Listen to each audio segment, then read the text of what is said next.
Good morning, present you. Is your current life giving you what you really want?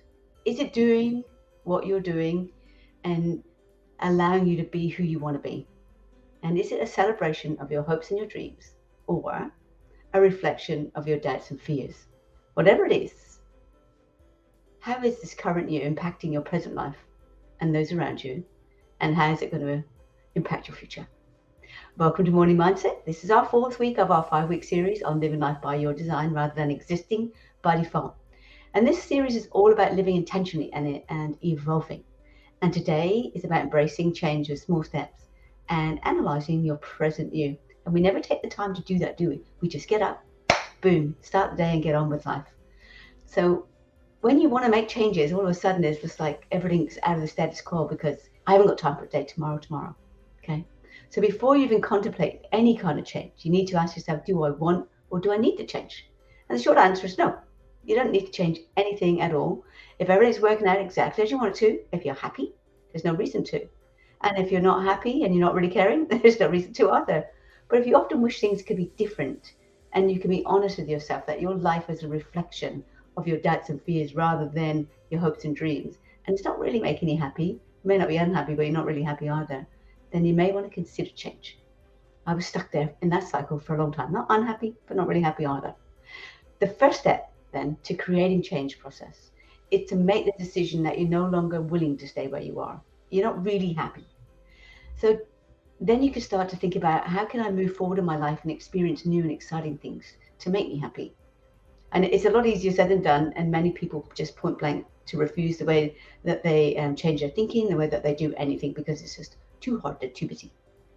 And there's a quote by James Belasco and Ralph Slayer that said, change is hard because people overestimate the value of what they have and they underestimate the value of what they may gain by giving that up. So, and most, think about that too. You overestimate where you're at, but you're not really happy there. And most people don't even realize that change takes time as well. On average, the studies show that change takes about 2 months. I mean, there's lots of different studies, but the average one that I found is that it takes about 2 months for a new behavior to become a habit.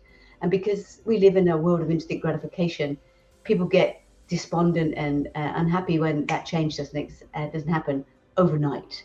Like I have a client that who wanted to give up smoking.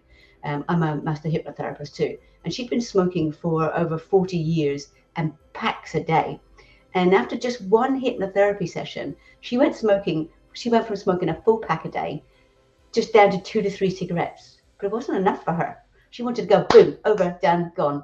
She wanted to give up straight away. And she thought failed. Hypnosis doesn't work for me. So she went and bought a whole bunch of patches instead. Go figure. I thought it was a really good result. I was super happy.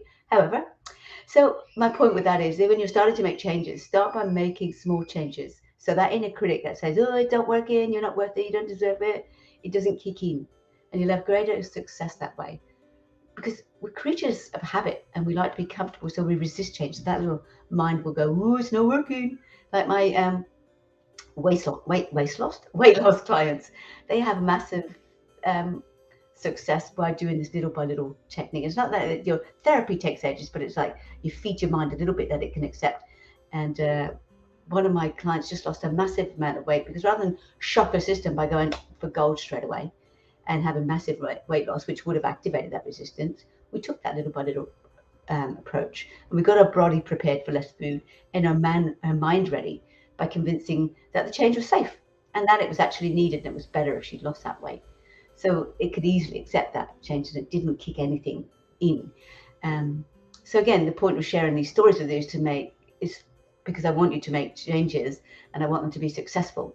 So you have to release any expectations that you're going to go from being stuck and afraid to suddenly becoming this freedom-fighting powerhouse capable of anything and everything overnight, running around with your Superwoman or Superman outfit on. It's unrealistic, right? And your mind won't accept it. But with a well thought out process, when we get clear on your purpose and think about the small goals that you need to set in order to achieve the big goal, that new vision you have for yourself, your life and your family, because it impacts everybody, and then make that progress map, and I've talked about that in other videos, towards your bigger goal, All it takes then is just believing in that purpose and having the will to move through any resistance and know that you're going to actually experience some resistance. And that way you strengthen your capabilities and you develop more confidence and self-reliance. You need to know that whatever you do, whatever happens, you can get through anything, right? That said, there's an important thing you have to prepare for too, and that's the cost of the change, right? As with anything, there's always a cost. And the cost for making a change will come in the form of struggle and fear and uncertainty and doubt, and as well as the repercussions that change will bring, okay? But there's also a cost for not changing, and only you know what that means for you and those close to you. Either way, you need to know that by making a little bit of effort, little by little, you can free yourself from the old and empower yourself with the new, and that will make you feel good and deepen your self-belief. And not only that, but it will transform your present fears into your future freedoms. So how about a commitment right here, right now? Remember, it doesn't need to be this big, massive change. It can be something as simple as seeking things to improve yourself on or your life, or as an opportunity just to try something new. Step outside that comfort zone, or just start challenging those fears by stepping outside your comfort zone. Because fear is nothing more than limit you and keep you stuck right where you are. So whatever you do, whatever you decide, just change.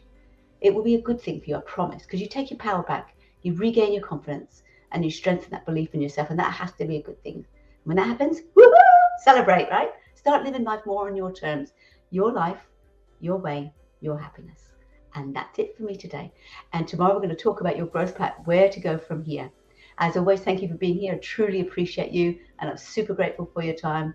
If you found this helpful, motivating, I'd love for you to leave some feedback in the group. Tell me how you're going to change, what you're going to change. I would love to know about that. And if you want to help others change their lives, you can do this by sharing these mini teachings with those you know who will benefit. And we're going to be working on your past you, future you, and present you, and everything. So if you want to keep up to date with these latest trainings, be sure to join my online community and subscribe to my YouTube channel. So my greatest wish, as always, is for you to be MindFit, so you can live your best life. Live it with passion, reset, be authentic, and of course, be you. And we have some comments. I love comments. Bring them. Put them up, put them up, put them up. Good morning, Coach. Good morning, says High Tech Mother.